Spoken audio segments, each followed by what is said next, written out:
Hello friends, आज मैं आपको बताऊंगा कि फास्फोरस की कमी बकरे बकरियों में कैसे पहचानें।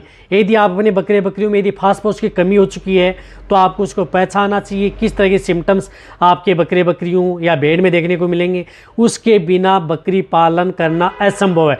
देखो, फास्फोरस यदि आप अपनी भेड़ बकरियों को नहीं खिलाएंगे या नहीं देंगे या उस तरह का कोई फीड सप्लीमेंट नहीं देंगे तो आप बकरी पालन यानी गोट फार्मिंग नहीं कर पाएंगे। बहुत ज़्यादा दिक्कत देखने को मिलेगी, बहुत ज़्यादा आपको नुकसान भी उठाना पड़ेगा। तो उसके लिए आपको समय समय पर अपने बकरे बकरियों को क्या देना चाहिए, क्या उपयोग करना चाहिए, वह भी बताऊंगा। और बकरे बकरियों में इस फास्फोरस की डेफिशिएंसी होती है तो आपकी बकरियों में क्या लक्षण देखने को मिलते हैं जिससे कि आप आसानी से पहचान पाएँ और आप आसानी से आप उनको जिस प्रकार से एक पाउडर व एक इंजेक्शन बताऊंगा उसको कब और कैसे देना है।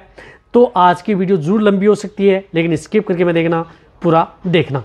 देखो, जितने भी जो भेड़ पालक हैं, बकरी पालक हैं, इस चैनल पर अभी नए आए हैं या पहली बार जुड़े हैं तो पहली बार आप चैनल को सब्सक्राइब कर लें, साथ में बेल आइकन और ऑल वाला ऑप्शन दबाएं।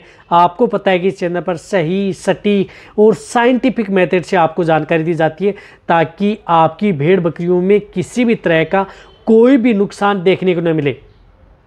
देखो, मैं ये सीरीज़ भी लेकर के आऊँगा भेड़ बकरियों में किस तरह के एलिमेंट्स की यदि कमी हो जाए, क्योंकि कई बार कोई इस तरह के एलिमेंट्स या तत्व हैं या कोई विटामिन्स की डेफिशिएंसी है, वह यदि आप अपनी भेड़ बकरियों में यदि उनकी पूर्ति नहीं करा पाते हैं तो आपको बहुत ज़्यादा नुकसान देखने को मिलता है। तो उस स्थिति में आप कौन सी टेबलेट, पाउडर, इंजेक्शन देकर के आप अपनी भेड़ बकरियों को आसानी से रिकवरी ले सकते हैं और ज़्यादा खर्चा भी आपकी देखने को न मिले। तो आज की वीडियो में देखो, फास्फोरस की डेफिशिएंसी में क्या देखने को मिलता है। यदि आपकी बकरियां जिस प्रकार से पाइका रोग से ग्रसित हैं, सबसे मेन कारण है पाइका। पाइका का मतलब है कि यदि भेड़ बकरियां यदि कोई भी जो आप आहार दे रहे हैं या जो दाना चारा दे रहे हैं उसके अलावा अदर कोई चीज़ें खाती हैं, जिस प्रकार से कोई पड़ी हुई चीज़ें हैं, मिट्टी है, प्लास्टिक है, चमड़ा है, खाद्य वस्तुएं हैं, दूसरी चीज़ें खाती हैं, जिसका मतलब तो ये देख लेना चाहिए कि आपकी भेड़ बकरियों के शरीर में फास्फोरस की डेफिशिएंसी हो चुकी है। उस स्थिति में आपको उन्हें फास्फोरस देना बहुत ज़रूरी है। नहीं दे पाएंगे तो आपकी बकरियां कमज़ोर हो जाएंगी, एक स्टेज में आपकी बकरियों की डेथ भी हो जाती है। ये ध्यान रखना है। साथ साथ में क्या होता है कि यदि आपकी बकरियों में जिस प्रकार से ताज़ा ब्याई हुई बकरी हैं, जिस प्रकार से बकरियों की डिलीवरी, बकरी ब्याने के बाद में यदि जिस प्रकार से पेशाब के साथ खून कर रही हैं, खून आ रहा है, तो ये देख लेना चाहिए कि उसके शरीर के अंदर फास्फोरस की डेफिशिएंसी हो गई है।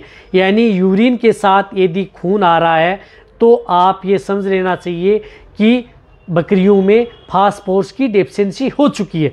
तो उस स्थिति में आप उन्हें फास्फोरस देना बहुत ज़्यादा ज़रूरी है, पेशाब के साथ खून आना। इसी के साथ साथ यदि आपकी जो भेड़ बकरियां हैं जो हीट में नहीं आ पा रही हैं, कई भेड़ बकरियां फास्फोरस की डेफिशिएंसी की वजह से हीट में नहीं आ पाती, और कई बार जो हीट में तो आ जाती हैं लेकिन गर्भ नहीं ठहर पाती, ये भी दिक्कत देखने को मिलती है। जिसकी वजह से यदि गर्भ नहीं ठहर पाती तो बार बार रिपीट होती हैं। या कई बार जो भेड़ बकरियां गर्भ ठहर जाती हैं लेकिन बीच में बच्चा गिरा देती हैं, तो ये क्या है कि एक बहुत बड़ी समस्या है। तो इसके समाधान के लिए आपको फास्फोरस का उपयोग अपनी भेड़ बकरियों में ज़रूर करवाना चाहिए। ये भी एक बहुत बड़ी विराट समस्या है भेड़ बकरियों के लिए। तो उस स्थिति में आप उसका उपयोग करें, बैटरी जेल देखने को मिलेगा।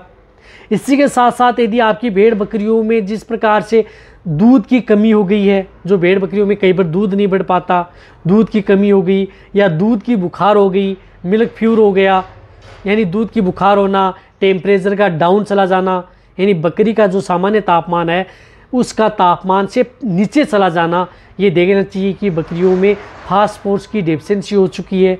यदि आप अपनी भेड़ बकरियों को फास्फोरस देते हैं तो उनके साथ क्या है कि कैल्शियम है, विटामिन D3 है, उसकी भी पूर्ति होती है और रिजल्ट आपको बेटर देखने को मिलता है। तो वहाँ पर भी आप उसका उपयोग कर सकते हैं, तब भी देखना चाहिए कि फास्फोरस की डेफिशिएंसी है।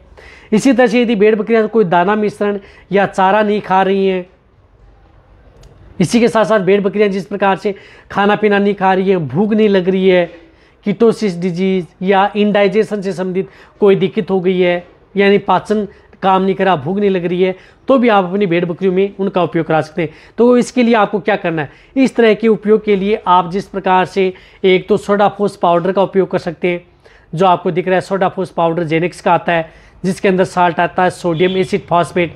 तो सोडाफोस पाउडर आप अपनी भेड़ बकरियों को ज़रूर खिलाना चाहिए।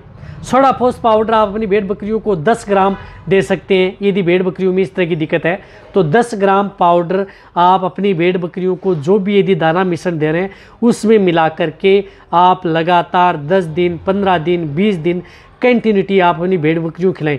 कम से कम आप 10 दिन, ज़्यादा से ज़्यादा आप 20 दिन कंटिन्यूटी आप 10 ग्राम पर डे के हिसाब से।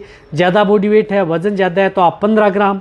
यदि बहुत ज़्यादा यदि भेड़ बकरियों की पेशाब के साथ खून आ रहा है तो उस स्थिति में आप 20 ग्राम भी आप इसका उपयोग कर सकते हैं। उस स्थिति में पेशाब के साथ खून आ रहा है तो आप 20 ग्राम दें, अन्यथा आप 10 ग्राम से लेकर के 15 ग्राम तक कंटिन्यूटी आप अपनी भेड़ बकरियों को ये पाउडर खिलाएं। कहने का मतलब है कि एक छोटी चम्मच, जो छोटी चम्मच आती है, उस चम्मच का उपयोग अपनी भेड़ बकरियों में जिसमें कोई भी दाना मिश्रण दे रहे हैं उसमें मिला करके खिला दें। वैसे या डायरेक्ट ओरली भी दे सकते हैं, कोई दिक्कत आपकी भेड़ बकरियों में देखने को मिले। बहुत अच्छा पाउडर है, कोई नुकसान नहीं करेगा। चाहे आपकी भेड़ बकरियाँ प्रेग्नेंट हो, नॉन हो, सभी तरह की भेड़ बकरियों के लिए सेफ पाउडर है। कहने का मतलब है कि सेफ है, फ़ायदा ही फ़ायदा आपकी भेड़ बकरियों में देखने को मिलेगा। तो आप इस पाउडर का उपयोग अपनी भेड़ बकरियों में ज़रूर करवाना चाहिए। यदि आप बहुत एक्यूट स्टेज हो चुकी है, ज़्यादा दिक्कत यदि आपकी भेड़ बकरियों में है, तो उस स्थिति में आप अपनी भेड़ बकरियों में अपने वेटेरिनियन से इंजेक्शन भी लगवा सकते हैं। तो इंजेक्शन के तौर पर जिस तरह से एक यूरिमिन इंजेक्शन आता है विरबे कंपनी का, जिसके अंदर साल्ट आता है सोडियम एसिड फॉस्फेट, ये यूरिमिन इंजेक्शन, ये इंजेक्शन भी आप लगवा सकते हैं। यदि आपको और भी अच्छा रिजल्ट लेना है, एक्यूट स्टेज में रिजल्ट लेना है, जल्दी यदि रिजल्ट लेना है, तो डायरेक्ट आप ये इंजेक्शन उसकी वेन में यानी नस में आप लगवा सकते हैं। इंट्रामस्कुलर भी लगा सकते हैं। इसकी डोज भेड़ बकरियों में 1 ml से लेकर के 3 ml, बड़ी भेड़ बकरियाँ हैं तो 3 ml इंट्रामस्कुलर भी लगवा सकते हैं और इंट्राविनस भी, दोनों रूट से आप इस इंजेक्शन का उपयोग करा सकते हैं। ये इंजेक्शन यदि आपकी भेड़ बकरियाँ प्रेग्नेंट है तो भी लगा सकते हैं। ये इंजेक्शन लगातार 2-3 दिन भी आप उपयोग कर सकते हैं। कहने का मतलब है कि यदि आपको जल्दी रिजल्ट लेना है तो आप ये इंजेक्शन अपनी भेड़ बकरियों में लगातार 3 दिन लगवा लें। और यदि आपकी भेड़ बकरियों को यदि आपको लग रहा है कि नॉर्मल दिक्कत है तो आप उस स्थिति में आप ये पाउडर खिला दें, कोई दिक्कत नहीं है, लगातार देते रहें। काम दोनों का एक ही है, अच्छा रिजल्ट देंगे, नुकसान दोनों का किसी का नहीं है, कोई भी नुकसान नहीं करेगा, यानी नुकसान नील है, फ़ायदा ही फ़ायदा आपकी भेड़ बकरियों में देखने को मिलेगा। तो आप अपनी भेड़ बकरियों में यदि इस तरह की डेफिशिएंसी हो जाती है तो आप ये पाउडर या एक ये इंजेक्शन, दोनों में से कोई एक का प्रयोग अपनी भेड़ बकरियों में करवाएं और आप अपनी भेड़ बकरियों में अच्छा रिजल्ट पाएँ। इसी के साथ साथ ये कमज़ोरी भी दूर करते हैं और अदर कोई दिक्कत, इम्यूनिटी बढ़ाने का काम करते हैं। कई तरह की जो दिक्कत है मेटाबॉलिक डिजीज़, उस बीमारियों को भी ये कंट्रोल करने का काम करते हैं। तब आप अच्छी तरह समझ गए होंगे। तो ये वीडियो जितना हो सकता है भेड़ पालक, बकरी पालक, उनके साथ शेयर करें। इसी तरह की नॉलेज भरी वीडियो आपको चैनल पर ऐसे ही मिलती रहेंगी। इसी तरह से वीडियो देखते रहें। थैंक्स, धन्यवाद।